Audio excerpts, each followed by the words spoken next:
사도행전 13장 43절 한 절 말씀입니다. 네, 찾으셨으면 제가 천천히 공부하겠습니다. 회당의 모임이 끝난 후에 유대인과 유대교에 입교한 경건한 사람들이 많이 바울과 바나바를 따르니 두 사도가 더불어 말하고 항상 하나님의 은혜 가운데 있으라 권하니라. 아멘. 이 시간에는요, 한 해 동안 우리가 힘들고 어려웠던 일이 많이 있었습니다. 코로나19도 있었고, 또 자연재해도 있었습니다. 태풍도 있었고, 엠번방 사건으로 성추문도 있었고, 택배 노동자들의 어려움도 있었습니다. 여러분, 이 많은 것들이 사회적 어려움이었고, 또 여러분 개인적으로도 소상공인이나 직장이나 사업장이나 어려움들이 있었을 겁니다. 이번 한 해 동안 하나님 이 어려움 속에서 우리를 지켜주셔서 너무 은혜롭고 감사합니다. 또 2021년도 한 해 잘 준비하게 하옵소서. 은혜 아니면 살아갈 수가 없네. 호흡마저도 다 주의 것이니 세상 평안과 위로 내게 없어도 예수뿐이네. 함께 찬양합시다. 1년을 돌아보면서요, 정말 은혜롭게 살았다고 하나님한테 감사하는 마음으로 함께 찬양하겠습니다.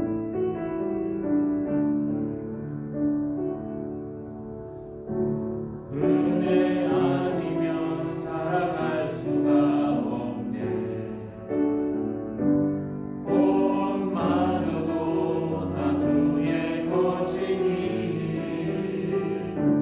세상 평안과 위로 내게 없어도 예수, 오직 예수뿐이네. 한 번 더요. 은혜 아니면 살아갈 수가 없네. 우리 한 달, 1년 동안 하나님의 은혜로 살았습니다. 그런 마음으로 고백합시다. 꽃마저도 다 주의 것이니 세상 평안과 위로 내게 없어도 예수, 오직 예수뿐이네. 그 신계획 다 볼 수도 없고 작은 고난에 지쳐도 주께 묶인 나의 모든 삶 견디게 하시네. 은혜 아니면 살아갈 수가 없네. 은혜 아니면 살아갈 수가 없네. 나의 모든 것 다 주께 맡기니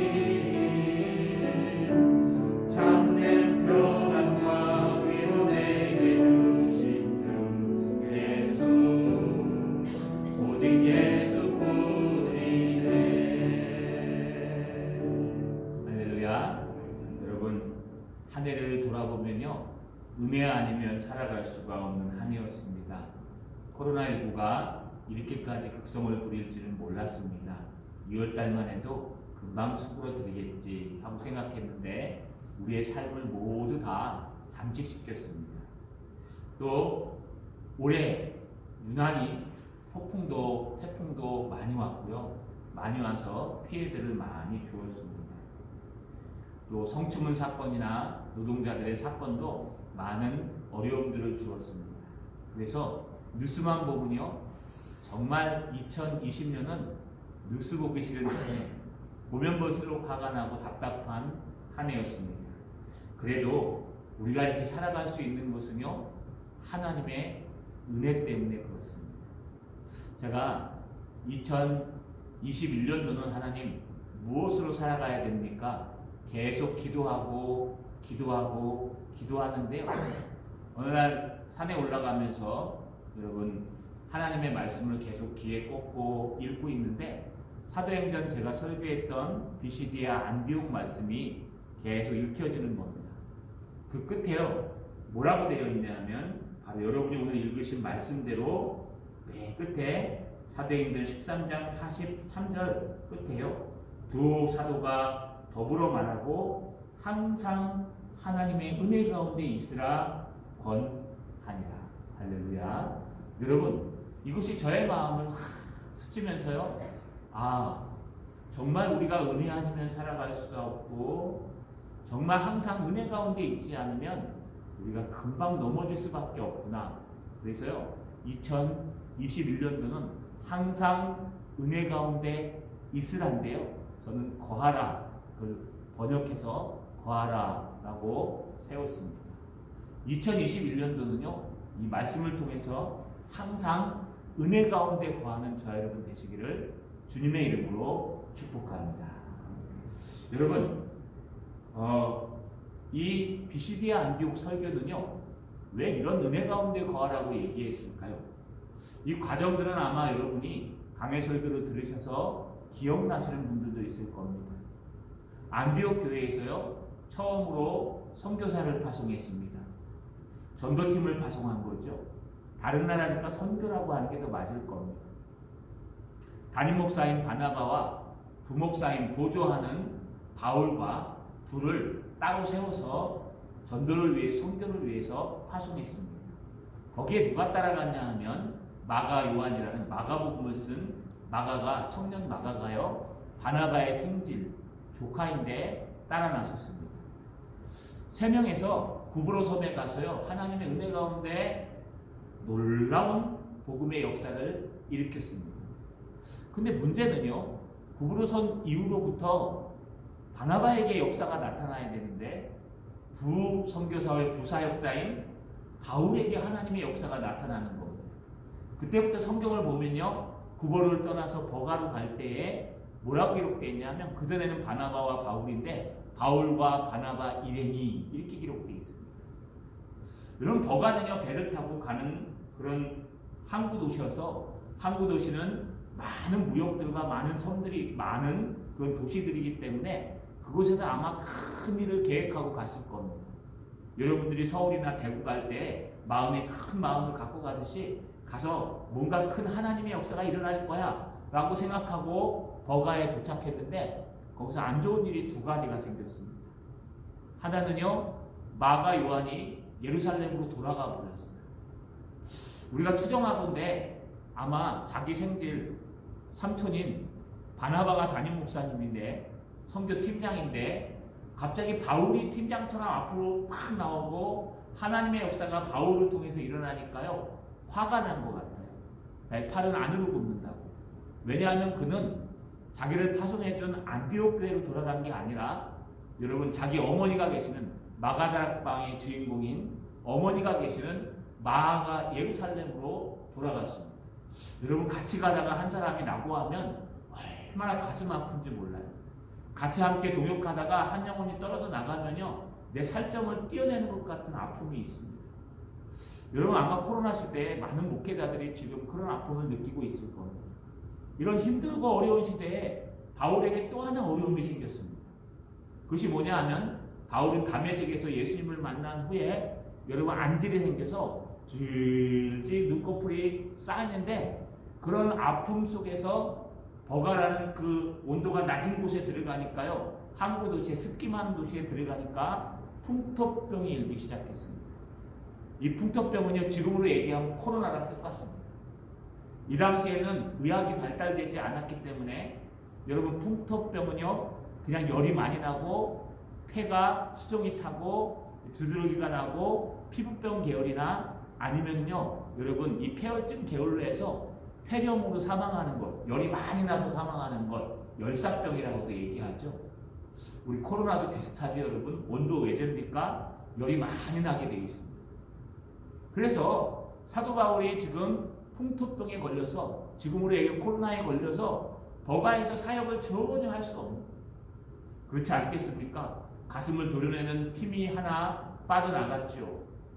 또 여러분, 사역해야 되는데 자기 몸은 아프지요. 그 스트레스 때문에 병이 왔는데 풍토병이 지금 찾아왔습니다. 고열에 시달리는 사도 바울은요, 여러분, 다른 약을 쓸 수가 없습니다. 이 당시에는 의학적으로 약이 없었습니다. 지금 백신 없는 거랑 똑같아요. 제가 이 말씀을 연구하면서 와, 우리 상황과 얼마나 이렇게 똑같은가. 사도 바울이 하나님의 일을 해야 되는데 지금 코로나에 걸린 거예요. 풍토병에. 도저히 그 연약한 모습으로 할 수 없는데 약은 없어요. 그래서 약 대신 하는 방법이 뭐냐? 환경을 바꾸는 거예요. 이 버가는 항구 도시라 여러분 이 지형이 낮습니다. 그래서 지형이 높은 곳으로 건조한 곳으로 올라가면 이 풍토병이 잦아질 수 있습니다. 그래서 이들이 생각해낸 것은 무엇이냐? 이 버가를 포기하고 우리가 저 갈라디아 산지, 갈라디아서라는 것이 바로 지금 얘기하는 갈라디아 산지입니다. 갈라디아 그 고원지대로 올라가서 이 환경을 바꿔보자. 그러면 사도 바울의 풍토병이 나을 수 있을 것이다. 그래서요, 하는 수 없이 바나바가 바울을 질질 끌고요, 그 고산지대로 올라가서 도착한 것이 바로 비시디아 안디옥이라는 상권에 있는 성읍이었습니다. 비시디아 안디옥에 도착한 사도 바울과 바나바는요, 안식일에 회당에 나갔습니다. 이 당시에는 장정 10명만 모이면 유대인들은 회당을 짓고 하나님 앞에 예배를 드렸습니다. 그 외부인들이 오면요, 그들에게 혹시 지식이 있는 분이면 설교를 시키기도 하고 강독을 시키기도 했습니다. 딱 보니까요, 바나바와 바울이 안디옥에서 왔으니까 이들이요, 그러면은 바나바와 바울 중에 누가 좀 말씀을 전해줬으면 좋겠다 하면서요, 말씀을 청했습니다. 누가 나가서 말씀을 전해야 될까요? 바나바가 나가서 인품도 좋지요, 성품도 좋지요, 설교도 잘하죠. 바나바가 나가서 말씀을 전해야 되는데, 여러분 바울이 하나님의 역사가 일어나니까 바울이 나갑니다. 당시에 말씀을 보면은요, 바울이 사람들을 조용히 시켜라고 돼 있는데, 그건 뭐냐면 사람들이 우왕좌왕하기 시작했어요. 아니 저 멀쩡하게 키 크고 잘생긴 저 바나바 목사님은 뭐하고 저렇게 지금 막 안질이 걸려서 냄새가 막 나고 풍토병이 걸려가지고 여러분 사람은 꽉 말라가지고 여러분 정말 그냥 눈 뜨고 볼 수 없는 그런 몰골이 이상하고 냄새나고 또 산지로 올라왔으니 옷이나 갈아입었겠습니까? 냄새가 풀풀 나는 그런 여러분 코로나에 걸린 풍토병에 걸린 저 사도 바울이 설교하려고 하니까 사람들이 너 말고 잘생긴 너 바나바, 그러니까요 바울이 일어나서 모두 조용히 시키고 안디옥에서 설교하기 시작한 것입니다. 여러분 이것이 바로 사도 바울이 비시디아 안디옥에서 설교한 것입니다. 이것을 제가 새벽 기도에 나누려고 합니다. 어떤 말씀이었길래 이렇게 은혜로울까? 전에 한번 3번에 나눠서 설교했었습니다. 첫 번째는요, 하나님의 마음에 합한 다윗의 혈통을 타고 태어난 예수 그리스도에 대해서 설교했고, 두 번째는요, 하나님이 쓰시는 겸손한 요한을 통해서 예수님을 증거하셨고 유대인들이 핍박하였지만 결국 하나님께서 죽은 자 가운데서 예수님을 살리시며 구원을 성취하셨다는 것을 두 번째 설교했고, 세 번째는요, 하나님이 이루신 부활 사건은 사실이며 믿는 자들을 의롭다 하시는 그런 기초가 된다는 것을 비시디아 안디옥에서 설교했습니다. 이것은 제가 신년 특별 비대면 새벽 기도회 때 여러분 방송에서 녹화해서 올려놓을 생각입니다. 여러분 이런 설교들을 지금 사도 바울이 합니다. 어떤 상황에서요? 최악의 상황에서. 최악의 상황에서 하나님의 말씀을 붙들고 최악의 상황에서 하나님의 말씀을 증거하고 최악의 상황에서 하나님의 말씀을 포기하지 않는 거예요. 여러분 우리는 많은 것을 포기합니다. 하나님의 말씀도 포기하고 예배도 포기하고 모든 것들을 포기합니다. 왜요? 코로나가 왔으니까 당연히 그런 거지 뭐 이런 지금 상황이 어려우니까 당연히 그런 거지 뭐. 근데 여러분 우리 포기하면 안 돼요. 혼자 있든지 가정에 있든지 대면이 되든지 안 되든지 우리는요 하나님의 말씀을 포기하면 안 됩니다. 사도 바울은 하나님의 일을 했는데 어떤 상황에서 했어요? 풍토병이 걸리고 안질이 걸려서 지병이 있어갖고 눈물이 질질 나고 냄새가 질질 나고 그 어려운 걸 다 겪어서 산지를 올라가갖고 부축받아서 올라가서 도착한 비시디아 안디옥에서 쉬지도 않고 그가 그 어려운 가운데 했던 일이 바로 하나님의 말씀을 증거하는 일이었습니다. 할렐루야. 여러분 우리 여기서 큰 걸 하나 생각해야 됩니다. 우리는 2020년 동안 코로나라는 핑계 때문에 정말 하나님의 일들을 포기하고 있지는 않습니까? 우리는 하나님의 말씀을 읽는 것도 포기하고 하나님의 말씀을 듣는 것도 포기하고 기도하는 것도 포기하고 그냥 코로나 때문에 이것 때문에 여러분 포기하지 않습니까? 그러나 사도 바울은 포기하지 않았습니다. 사도 바울은요 자기 몸이 으스러지고 열이 나고 그 힘든 과정을 올라서면서도 그가 오직 전한 것은 예수 그리스도와 그의 십자가의 부활과 하나님의 말씀을 증거하면서 그 말씀을 끝까지 붙들어 것을 우리가 기억합니다. 여러분 올 한 해 이제 끝났습니다. 12시 8분입니다. 2021년도에는요 하나님의 말씀을 붙드는 저 여러분 되시길 주님의 이름으로 소망합니다. 한 가지만 더 전하겠습니다. 그런데 오늘 본문의 말씀을 보면 이렇게 기록합니다. 회당의 모임이 끝난 후에 이 말씀을 들은 후에 유대인과 유대교에 입교한 경건한 사람들이 많이 바울과 바나바를 따르니 두 사도가 더불어 말하고 항상 하나님의 은혜 가운데 있으라 권하니라.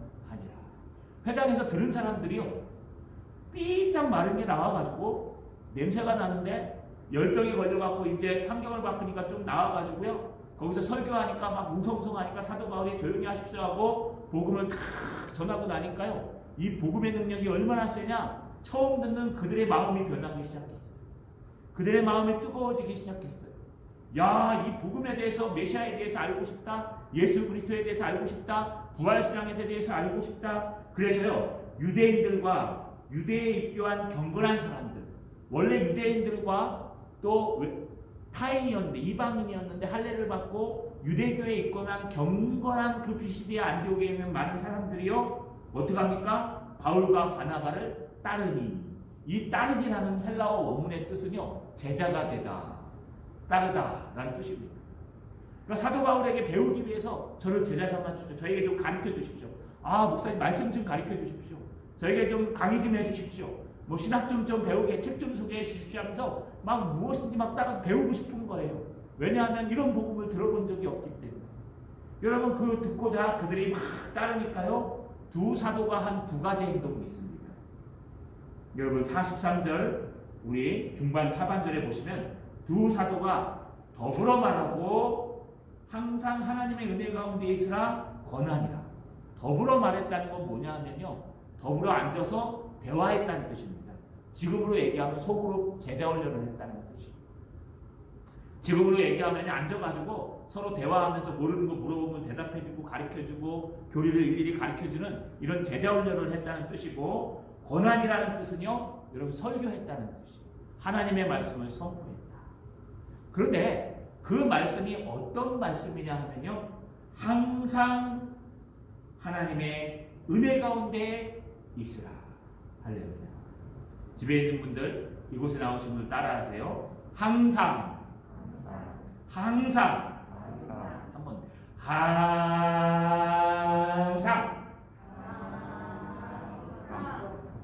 항상이란 뜻은요 기쁠 때나 슬플 때나 코로나에 걸릴 때나 안 걸릴 때나 여러분 어떤 역경이 있을 때나 없을 때나 어떤 상황을 얘기합니다. 어떤 상황에서든지 카리스 은혜 하나님의 말씀으로부터 나오는 그 은혜 예수 그리스도의 십자가로부터 나오는 그 은혜 사도 바울을 생각지도 못하는 병을 통해서 비시디아 안디옥까지 인도해 주신 성령께서 인도하시는 그 은혜 가운데 항상 거하라 머물러라 있으라 라고 사도 바울이 설교했다는 거예요. 자 여러분 2021년은요 이게 표 항상 은혜 가운데 거하자. 어떤 어려움이 우리 앞에 있을지 몰라요. 백신이 개발됐다고 하지만 치료제가 개발됐다고 하지만 앞으로 더 여러분 마스크를 더 오래 쓰고 계셔야 될 수도 있고 또 힘든 사건들이 있을 수 있습니다. 그러나 우리 이것만은 잊지 맙시다. 예수님은 코로나가 있든 없든 우리와 함께 하십니다. 성령께서요 우리가 아프고 힘들고 우리에게 어떤 역경이 겪을지라도 사도 바울을 버가에서 생각지도 못하게 풍토병을 통해서 비시디아 안디옥으로 보낸 것 갈라디아 지역으로 보낸 것처럼 상상도 못했던 지옥으로 보낸 것처럼 하나님께서 우리에게 어떤 환경과 어떤 어려움을 줄지라도 분명히 우리를 2021년도에는 인도해 주실 것입니다. 그래서요, 항상 잊지 마십시오. 항상 은혜 가운데 구하라. 2025년도 항상 말씀을 붙들고 늘 기도하며 늘 찬양하여서 늘 하나님의 말씀을 들어서 어디 있든지 간에 항상 어떤 상황이든지 간에 항상 내가 바닥에 떨어질지라도 항상 하나님의 복음을 하나님의 은혜를 떠나지 않는 저 여러분 되시기를 주님의 이름으로 축원합니다.